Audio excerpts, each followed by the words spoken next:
how do you vet projects, against your values? How do you balance, the economics Mm. of your impact driven goals? Right. Obviously, yeah, like I imagine there's some really cool projects, some really powerful stories that maybe aren't going to make money. I mean, I would actually say that those questions are even intertwined, and I will quickly Sorry. answer your first one and then go into the second. So the vetting of projects comes to a couple of different things. One is, what is the idea first, and then who are the people already involved, because it is a people business. And if it's like film or television, like you are going to be working with those people for a long time. And so I kind of get a sense of how collaborative are they? Are they going to be real partners? And are these people who are going to also treat other folks with respect and have our values when it comes to the way to work together? Mm, And like sometimes that's, you can have the best idea, but we won't work with assholes. Like I think, being in entertainment, it's been an industry that's also been built on fear and bad behavior in so many ways. And that's of zero interest to me to perpetuate or to encourage. And so I would say vetting people is as important as vetting the brands or the ideas. And to be honest, the managing the economics of it is a really fascinating thing that I feel like I'm constantly trying to figure out, because there's no right answer, because things, especially like our business changed obviously when, we went through COVID. We probably would have made 3 movies last year.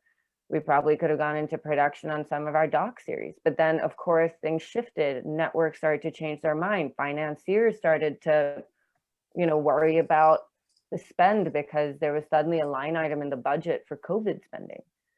So in a way, we were, luckily we were able to make some quick adjustments to, move things. And so there have been a lot of conversations about how indie film survives. And I'd say that we are invested in making independent film because we think some of the greatest stories come from these spaces. Of course, Moonlight being an example, it's a $3 million movie that wins an Oscar, right? And what a beautiful story. And then we work with different brands as well, depending on what the project is, because at the end of the day, I'm also like a creative person who wants to be making things. And we also then pivoted into animation.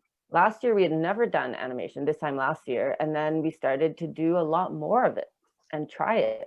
And so that's something that you can make safely in these COVID times.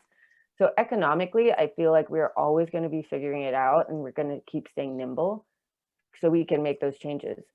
And the company is only like a few years old. I mean, this fall it'll be our 4th year, and we have two TV shows set up.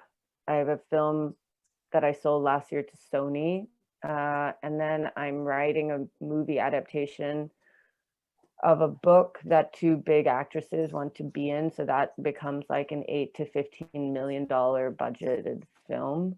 So it's all, but again, this has taken years of development and work, and you kind of find the balance between the short form content and the bigger tentpole things. And again, there are projects that we've like spent time developing that haven't gone anywhere.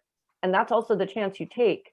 But you get better at like making certain decisions, figuring out your collaborators. And I think I just try, we have a small team, but we talk about everything, and it's super transparent. It's quite like, everyone can bring things to the table. Everyone's, my opinions on a script are as important as an intern's, as we like navigate how to, if it's a project we're going to take on or not.